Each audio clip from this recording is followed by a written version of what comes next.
하나님의 사람이면 간절히 사모하는 곳이 있습니다. 그곳은 예루살렘입니다. 예루살렘은 하나님 여호와를 향해서 예배하기 위해 지은 유일한 성전이 있습니다. 하나님이 임재 초소로 두신 지성소가 그곳에 있었습니다. 하나님의 사람들이 하나님의 말씀 안에서 어우러져서 평화롭게 사는 곳 예루살렘은 모든 이스라엘 사람들이 또 하나님의 백성들이 순례하는 장소이기도 합니다. 바벨론으로 잡혀간 다니엘의 경우는 하루에 3번씩 예루살렘 성전이 있는 쪽을 향해서 창문을 열어놓고 무릎을 꿇고 기도하기도 하였습니다. 그런데 오늘 본문에 보면 예수님께서는 당신의 사역을 마무리 짓는데 어디서 마무리 짓냐 하면 예루살렘에서 마무리를 짓습니다. 주로 활동하시던 무대는 이스라엘 북부 갈릴리 지역이었지만 정작 가장 중요한 인류 구원의 대사역을 십자가에서 완성하시기 위해서는 예루살렘에 오셔서 예루살렘에서 십자가에 못 박히십니다. 그런데 그렇게 예수님께서 십자가에 못 박히시기 전에 곧 지금 고난주간인데 곧 십자가에 달리실 예수님께서 많은 대중 앞에서 공개적으로 제자들을 가르치시고 오늘 저와 여러분을 가르치시는 마지막 공개 수업을 하신 대목이 오늘 본문 말씀입니다. 오늘 본문 말씀에는 예수님께서 두 사람의 부류를 지적하고 계십니다. 그 한 사람은 서기관입니다. 이 서기관은 남자입니다. 남자도 그냥 남자가 아니라 상남자입니다.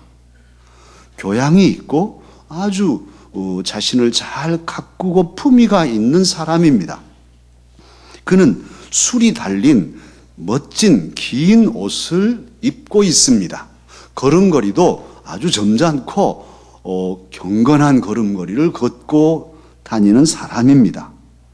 그에게 아주 좋은 장점이 있었는데 그만이 가지는 가장 좋은 장점은 하나님의 말씀에 대해서 가장 많이 아는 사람이고 또 가장 잘 아는 사람이었습니다.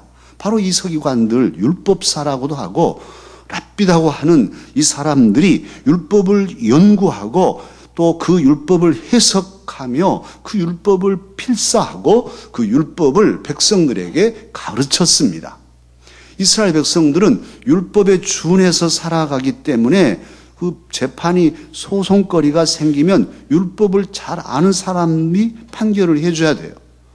그러니 이 서기관들이 법률적인 그런 전문가로서 사람들을 법률적인 자문까지 해내는 이런 역할을 하였습니다. 그러니 지적으로도 아주 권위가 있고 그리고도 영적으로도 권위가 있는 그런 사람이 바로 서기관이었습니다. 마을에서 잔치를 하면 항상 윗자리 상석은 그의 몫이었습니다. 회당에서 예배를 드려도 말씀을 가르치는 사람이기에 말씀 옆에 윗자리에 당연히 앉았습니다. 많은 사람이 그를 존경하고 그에게 와서 인사하고 또 그는 또 사람들을 축복할 때는 길게 오래도록 기도해서 아주 영적으로 권위가 있는 티를 내는 그런 사람입니다. 또 한 사람이 있습니다. 그는 남자가 아니라 여자입니다. 그리고 여자 중에서도 지지리도 복이 없는 여자입니다. 남편이 일찍 세상을 떠났습니다. 사람들은 말합니다. 저 여자는 참 복이 없는 여자다. 저 남편 참 불쌍하다. 저 여자 안 만났더라면 건강하게 오래 살 텐데 저 여인이 와서 저 가정의 남편이 죽었다. 뭐 이런 얘기도 듣습니다. 억울하지요. 그러다 보니까 모두가 다 내 탓인가 싶습니다. 더욱이 고대 남성 중심의 가부장제 사회에서 여성은 어떻게 뭘 해먹고 살 방책이 없습니다. 겨우 남들이 추수하고 난 밭에 가서 그 이삭 주워서 모아가지고 입에 풀칠하고 살고 삭바느질을 하고 또 허드렛 일을 하면서 겨우겨우 연명하는 이런 처지에 있습니다. 그런데 이 여인이 고달픈 몸을 이끌고 성전을 찾아갔습니다.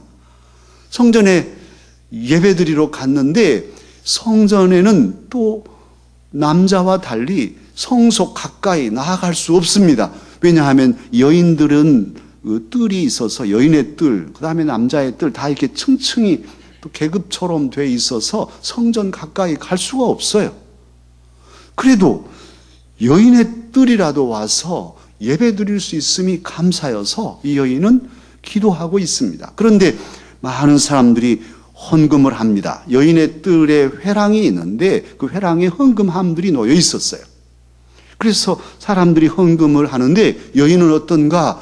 이 여인도 깊숙이 간직했던 그 자신의 물질을 꺼내서 하나님께 드리는데 에게게 겨우 동전 두 렙돈입니다. 렙돈은 그리스 화폐인데 청동으로 만든 이 렙돈은 최하위, 가장 낮은 가치를 가진 동전 두닙입니다. 이것은 로마 화폐로 보면 고드란트인데 한 고드란트, 이걸 따져놓고 보면 겨우 당시에 목욕 한 번 할 값이었습니다. 그러나 이 여인에게는 자신이 가진 생활비 전부였는데 그 전부를 하나님께 드렸습니다. 오늘 본문의 말씀을 보면 43절, 42절, 43절, 44절에 뭐라고 나오냐 하면 한 가난한 과부, 43절에서도 이 가난한 과부, 44절에서도 그 가난한 중에서, 그래서 가난한 얼마나 가난했으면 예수님도 가난하다고 두 번이나 말씀하시고 이 마가도 또 가난하다고 말씀하고 있겠습니까? 정말로 가난한 힘이 없는 여인인데 그럼에도 불구하고 이 여인은 하나님의 은혜를 알았습니다. 살아있음이 하나님의 은혜요. 하나님을 알고 하나님께 예배할 수 있음이 은혜요, 감사요. 지금은 없지만 그래도 내일 또 주실 하나님의 은혜를 생각할 때 감사요. 그래서 이 여인은 자기가 간직한 것을 꺼내서 하나님께 감사로 드립니다. 이 여인이 생활비 전부를 드렸다고 예수님은 오늘 말씀하고 있어요. 사랑하는 강사가족 여러분, 저와 여러분, 오늘 이 성전에 우리가 나왔습니다. 이 중에서 우리 여자분들은 다 현관에 가서 예배 드리세요. 여기는 남자들만 드립니다. 이렇게 하지 않잖아요. 남자든 여자든 우리는 다 같이 같은 자격으로 하나님께 예배 드리고 있습니다. 목사이든 여러분이든 다 같은 자격으로 하나님을 향하여서 함께 찬양하고 함께 기도하고 함께 말씀을 듣습니다. 이것은 하나님의 은혜예요. 만인이 다 제사장입니다. 어찌 이렇게 되었습니까? 예수 그리스도, 우리 예수 그리스도의 십자가 보혈의 은혜로 우리는 다 모든 율법에서 자유함을 얻고 모든 죄에서 벗어나서 이제는 하나님의 아들로 딸로 당당한 자격을 가지고 직접 하나님께 기도하고 직접 하나님께 찬양할 수 있게 되었습니다. 얼마나 감사한 은혜입니까? 과부에 비하면 지금 저와 여러분이 예배드리는 이 시간 우리는 엄청난 은혜를 이미 받아가지고 있습니다. 우리는 왕같은 제사장이기 때문이죠. 기도 언제든지 할 수 있습니다. 얼마든지 할 수 있습니다. 직접 할 수 있습니다. 버스에서도 할 수 있고 지하철을 타고도 기도할 수 있습니다. 설거지를 하면서도 기도할 수 있고 또 산에 가서 절간을 지나다가도 오주여 기도할 수 있습니다. 무슨 어려운 일을 만나도 늘 기도하다 보면 깜짝 놀랄 일도 아버지 이게 아니라 오주여 이렇게 할 수가 있습니다. 이따 여러분 한번 해보십시오. 푹 찔렀는데 엄마야 이렇게 하면은 아직 덜 된 신앙인이죠. 푹 찔렀는데 푹 찌르면 어떻게 해야 될까요? 오주요. 한번 옆에 사람 한번 찔러 보실까요? 오주요. 이렇게 돼야 돼요. 그래서 훈련이 돼서 늘 기도하다 보면 자다가도 오주요. 항상 주님을 생각하는 것이 기도지요. 우리는 그렇게 기도할 자격을 이미 가졌습니다. 감사할 일입니다. 찬송 어떻습니까? 항상 찬송할 수 있습니다. 오늘따라 우리 찬양대가 왜 이렇게 비었는지 모르겠는데 아무튼 찬양 비었다가도 다음 주에 또 오면 찬양합니다. 못합니다. 할 수 있어요. 찬양할 수 있어요. 찬송가 모르면 악보 얼마든지 무료로 내려다 받을 수도 있고 또 찬송 모르면 스마트폰으로 모르는 곡을 계속 1000번도 10,000번도 공짜로 들을 수 있습니다. 그리고 부를 수 있어요. 마음껏. 하나님의 말씀은 또 어떻습니까? 성경책 가지고 오시지 않은 분들이 많잖아요. 그냥 가지고 오시지 않아도 교회에 비치되어 있고 또 적어도 없어도 스마트폰으로 다 또 보시잖아요. 보셔도 뭐 버전도 막 표준세 번역으로도 보고 공동 번역으로도 보고 현대 성경으로도 보고 얼마든지 언제든지 많이 볼 수 있게 되었습니다. 할렐루야. 이건 기적입니다. 이건 우리들은 일상이니까 아무렇지도 않지 얼마 전만 해도 그렇게 볼 수가 없었습니다. 성경책 없었어요. 쪽복음 우리 선배 신앙인들은 마태복음, 요한복음, 마가복음 쪽복음으로 수첩처럼 가지고 매서인들이 팔면 그거 돈 주고 사서 봤습니다. 지금도 북한의 동포들은 보고 싶어도 못 봅니다. 성경 볼 수가 없습니다. 그런데 지천에 하나님의 말씀이 깔려 있습니다. 할렐루야. 얼마나 풍요롭고 은혜로운 삶을 살고 있는지요. 감사할 일이죠. 생활은 또 어떻습니까? 어려운 분들도 물론 있습니다만 아무리 어려워도 굶어 죽지는 않습니다. 폐지를 죽더라도 먹고 살 수는 있어요. 라면이라도 끓여 먹고 살 수 있는 그런 시대를 우리는 살고 있습니다. 과거에 비하면 너무너무 풍성한 그런 삶을 살고 있는 것이죠. 사랑하는 사람들도 있고요. 또 해야 할 일도 아직 많습니다. 얼마나 보람있게 남은 생애를 살아갈 수 있는 여건들이 준비되어 있습니다. 그런데 나는 지금까지 서기관으로 살았는가요? 아니면 과부로 살았는가요? 과부의 심정으로. 그리고 앞으로 나는 서기관처럼 살 것인가요? 이 마음을 드리는 과부의 마음으로 살 것인가요? 오늘 예수님께서는 십자가를 앞에 놓고 이제 이 공개적인 수업을 마치면 제자들과 함께 최후의 만찬 하시면서 이제 돌아가시게 되는데 그 중요한 시점에서 저와 여러분에게 본문을 통해 두 가지 말씀을 하십니다. 그 한 가지는 서기관을 삼가라. 서기관을 조심하라. 그것이 한 가지고 둘째는 이 과부의 신앙을 배워라. 이 과부의 신앙을 본받아라. 이렇게 말씀하십니다. 그러면 서기관도 어떤 서기관입니까? 오늘 본문에서 삼가라고 하는 서기관은 긴 옷을 즐겨 입고 또 사람에게 문안받기를 좋아하고 높은 자리에 앉기를 즐겨하는 이런 서기관을 조심하라. 그런 말씀이죠. 왜 조심하라 했을까요? 이 서기관의 외식하는 신앙 때문입니다. 거칠에 치우치는 속 마음은 없이 껍데기만 그럴싸하게 꾸며놓은 그 신앙을 주님은 경계하신 것입니다. 하나님을 가장 잘 믿는 것처럼 하면서도 실제 삶은 세상 사람보다 못한 이런 표리가 부동한 겉과 속이 같지 않은 이 신앙을 경계하라, 조심하라. 주님은 돌아가시기 전에 사랑하는 제자들과 오늘 강사족들에게 간절하게 말씀하고 계십니다. 경건한 신용은 있지만 실제 삶에서는 가난한 과부의 살림을 몽땅 삼켜버리는, 힘없고 보잘것없는 사람은 짓밟아버리는 이런 모순적인 신앙의 태도를 주님은 경계하십니다. 하십니다. 과부들이 그 힘이 없으니까 이 율법사들은, 서기관들은 법률 자문할 수 있는 사람이죠. 율법을 누구보다도 잘하니까 서기관님 뭐 어쩔까요? 우리 형제들이 부모님 남은 재산을 서로 나눠주라고 그러는데 어떻게 하면 좋을까요? 하면 이 사람이 이렇게 하다가 그냥 뭐 눈먼 것 있으면 딱 자기가 먹어버리는, 그래서 힘없는 과부가 한 말도 못하고 그냥 다 빼앗기는 이런 시기였단 말이에요. 그리고도 하나님 앞에서 아무 거리낌도 없는 이런 거칠의 신앙을 경계하라 하심입니다. 긴 옷을 입고 품위 있게 하나님을 섬기는 일이 왜 죄겠어요? 좋은 일이지 않겠습니까? 제사장들은 또 긴 옷을 입어야만 합니다.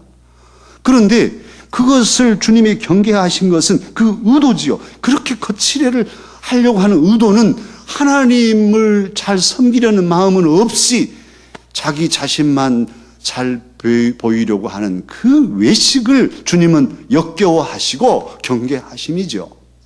사람에게 어찌 칭찬받는 것이 나쁜 일이겠습니까?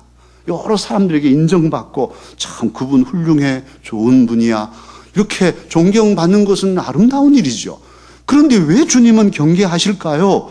그것은 하나님께는 인정받지 못하면서 하나님은 다 아시는데, 뻔히 들여다 보이는데 사람 앞에서만 그럴싸하게 존경받는 그 외식을 주님은 역겨워하시고 그리하지 말라고 제자들에게, 저와 여러분에게 말씀하십니다. 신앙이 보배입니다. 믿음이 보배입니다. 저와 여러분이 하나님을 믿는 믿음은 참으로 우리의 삶을 반듯하게 살게 하고 참 절망과 슬픔과 아픔도 이겨내게 하고 고난도 이기는 힘이 있습니다. 조금 전에 우리가 예배 찬송으로 부른 구장 찬송은 옛날 한신대 학장인 김정준 박사님이 지은 그런 가사입니다. 이 김정준 학장님은 젊을 때 폐결핵으로 이제 죽게 돼서 마산 요양소에 보내져서 마산 요양소에서도 죽음의 병동인 제6병동에 그렇게 이제 죽을 날만 기다리게 돼 있었어요. 그러나 그 죽음의 자리에서도 하나님을 믿고 의지하고 열심히 찬송하고 또 죽어가는 사람들 모아가지고 예배드리고, 병원에서는 하지 마라 그래도 찬송하고 예배드리고, 그래서 거기서 살아났습니다. 할렐루야. 믿음으로 살아나서 토론토 대학에서 박사학위를 받아와서 그 어려운 독재정권 시절에 이 나라를 또 영적으로 이끄는 그런 지도자가 됐죠. 그 찬송을 보면 고난도 슬픔도 이기게 하시었고, 할렐루야. 고난도 슬픔도 믿음으로 우리는 이길 수 있습니다. 그런데 이 귀한 신앙이 잘못되면, 조금만 잘못되면 사람을 망가뜨린단 말이에요. 믿음이 오히려 사람을 독하게 만들고 악하게 만들 수 있어요. IS 그 무슬림들이 신앙이 없어서가 아니에요. 철저히 신앙을 가지니까 사람을 죽여놓고도 아무렇지도 않아. 알라를 위해서 죽인대. 폭탄 테러를 해놓고도 알라를 위해서. 이게 신앙이냔 말이에요. 그런데 이 위선적인 신앙, 우리 예수님을 믿는 우리들에게도 있을 수 있어요. 놀랍게도 엊그제 6일 유명한 의학 저널인 커런트 바이올로지라는 그런 잡지에, 학술지에 논문이 실렸는데 미국 시카고 대학 연구팀이 연구한 논문이 거기 실렸어요. 이 시카고 대학 연구팀이 뭘 연구했냐면 신앙을 가진 사람과 신앙을 가지지 않는 사람들이 다른 사람들에게 사랑을 베풀고 이렇게 나누어주는 이런 사랑과 덕을 끼치는 그런 비율이 어떤가, 신앙이 얼마나 영향력을 미치는가, 이걸 연구했어요. 그래서 캐나다, 중국, 요르단, 터키, 아프리카 공화국, 그리고 미국, 이 6개 나라에서 5살부터 12살짜리 아이들을 1170명을 이렇게 모집해서 그 어린 아이들로 실험을 했습니다. 어떻게 했냐면 얘들이 아주 좋아하는 스티커를 10장씩 다 줬어요. 그리고는 얘들아 가서 잘 모르는 애들일지라도 그 스티커 같이 나눠서 사용해라 하고 나눠주라고 그랬어요. 그랬는데 그 어린이들 신앙의 정도가 어쩌냐 하면 24%가 기독교 어린이고 43%가 이슬람이고 27.6%가 종교가 없는 아이들이었어요. 놀랍게도 종교가 없는 아무런 신앙을 가지지 않는 어린이들은 스티커 10개를 받아가지고 가서 4.1개를 나누었습니다. 그러니까 4장을 나누는 아이가 있었고 그 중에 간혹 5장까지 나눠주는 아이도 있었어요. 내 것이지만 친구야 나도 좀 갖고 싶어. 그래? 그럼 줄게 하고 자기 10장에서 4장, 5장을 나눠줬어요. 무슬림 어린이들은 몇 장을 나눠줬냐? 3.2장을 나눠줬습니다. 그러니까 10장을 받아가지고 내 건데 나 하나 주라. 알았어. 주고 2, 3장까지 주고 혹 4장 주는 아이가 있었지만 그 이상은 주지 않았어요. 5장 주는 아이는 없었단 말이에요. 그런데 기독교 어린이들은 어땠을까? 저는 이걸 보면서 기독교 어린이들 어땠을까? 뭐 정말 80%는 나왔겠지. 그런데요, 기독교 어린이는 3.3장을 줬습니다. 그러니까 무슬림이나 기독교나 거의 근소한 차이로 다 똑같이 3장이든 4장 정도밖에 주지 않은 거예요. 이건 내 거야. 내가 좋아하는 건데 하고 가진 거예요. 놀랍게도 2012년에도 버클리 캘리포니아 대학에서 연구했는데 종교가 있는 사람일수록 신앙이 없는 사람보다도 더 욕심스럽다는 거예요. 다른 사람을 동정하고 불쌍히 여기는 마음이 신앙이 있는 사람이 더 없대요. 없어. 이게 뭔 일일까요? 한 가지 소망은, 한 가지 희망은 이 연구군에 우리 대한민국은 빠져 있어요. 그래서 만약에 이 시카고 대학 연구팀이 우리 강서교회에 와서 우리 교회 학교를 연구했더라면 10장 주면 10장 다 나눠줬을 텐데 이게 빠진 게 아쉽습니다만은 돌이켜보면 우리에게도 하나님을 믿는 우리에게도 이런 마음이 있지 않을까요? 예수님은 사랑하라. 내가 너희를 사랑한 것처럼 너희도 서로 사랑하라. 원수를 사랑하라. 사랑하는 것이 모든 율법의 완성이다. 늘 말씀하시고 직접 십자가에 달려 죽기까지 모범을 보여주셨는데 어떻게 된 일일까요? 왜 이렇게 신앙을 가진 우리 기독교 어린이들까지도 욕심스러워졌을까요? 이게 서구의 문제뿐일까요? 이것은 죄송하지만 목사들의 잘못이고 교회학교 교사들의 잘못이고 더 깊이는 믿음의 부모들이 교회에서는 할렐루야 하지만 집에 돌아가면 욕심스럽게 자녀들을 길러낸 보여준 보고 배운 그 까닭이지 않겠습니까? 어떻게 이렇게 표리가 부동한 신앙의 근본 정신을 잃어버린 우리들의 모습이 되었을까요? 최근의 연구이니까요. 사랑하는 강사 여러분, 사람은 몰라도 우리 예수님은 우리를 아십니다. 사람은 깊이 보지 못하지만 예수 그리스도는 우리를 깊이 보고 계십니다. 오늘 본문 보십시오. 깜짝 놀랄 일이에요. 그냥 비유가 아니고 예수님 그때의 그 여인의 뜰에 계시면서 성전의 그 헌금함을 향하여 마주 앉아서 낱낱이 보고 계신 거예요. 예수님이 그런 분이신 거예요.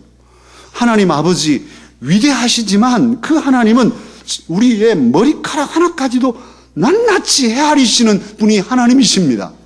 그분 앞에 우리가 어떻게 거짓을 행할 수 있겠어요? 어떻게 하나님을 속일 수 있겠어요? 그리고 하나님의 존재를 안다면, 우리 주님을 안다면 어떻게 우리가 흐트러질 수 있겠습니까? 그런데 오늘 성경에서 예수님은 우리가 헌금하는 것까지도 다 보고 계시는 분이시라고 말씀하고 있어요. 그 주님이 이 시간 저와 여러분을 보고 계십니다. 지금 예배하는 이 시간도 우리의 전체를 주님이 다 보고 계신단 말이에요. 사람은 겉모습을 보지요. 그냥 겉만 보고 야, 참 멋있다, 참 경건하다 이렇게 할 수 있지만 하나님은 겉만 보실 것 아니라 우리 주님은 겉도 보시지만 우리의 중심을 보십니다. 우리의 마음자리를 다 헤아리셔요. 사람은 양을 따지죠. 오, 부자가 많이 했네. 이렇게 따지지만 주님께서는 양도 보시지만 그 양 안에 감춰있는 질을 보신단 말이에요. 상대평가로 하시지 않고 절대평가로 하시는 거예요. 그 과부의 그 두 렙돈이 무엇입니까마는 그 마음, 정말 간직했던 그 생활비 전부를 드리는 그 과부의 마음을 가볍게 봐주셨습니다. 그분이 저와 여러분의 주님이십니다. 사람들은 결과만 가지고 따질 수 있지만 주님은 그렇지 않아요. 동기부터 그 모든 과정을 살피시고 그래서 평가하시는 분이 예수 그리스도 저와 여러분의 주님이십니다.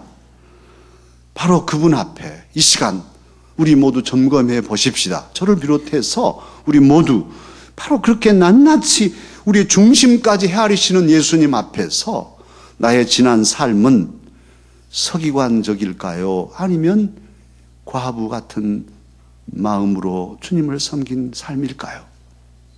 우리 주님 앞에서 내 모습은 어떠할까요? 사랑하는 강사가족 여러분, 지금까지 우리가 어떻게 살았든지 지금까지 서기관처럼 살 수도 있죠. 그러나 지난 날이 문제가 아닙니다. 오늘 이 시간에 우리는 결심하십시다. 지난 시간에는 어떻게 지난 날은 살았던지 간에 이제 지금부터 이 시간부터 결심하고 나의 하나님을 온 마음으로 섬기고 누가 보든지 안 보든지 날이 굳든지 좋든지 내게 고난이 있든지 슬픔이 있든지 아니 기쁜 일이 있든지 언제 어디서든지 늘 한결같은 마음으로 이 주님을 나의 구주로 섬기고 주님께 감사하며 살기를 다짐하십시다. 참으로 거칠에 치우친 신앙이 아니라 가난하던 부자던 간에 이 과부의 마음으로 진정성을 가지고 주님을 향하여서 내 삶을 드리고 주님께 감사하며 믿음길 사명길을 걸어가는 저와 여러분이 되십시다. 주님이 기뻐하시고 우리를 알아주시고 우리를 칭찬하시며 우리를 존귀케 하여 주실 것입니다. 기도하겠습니다.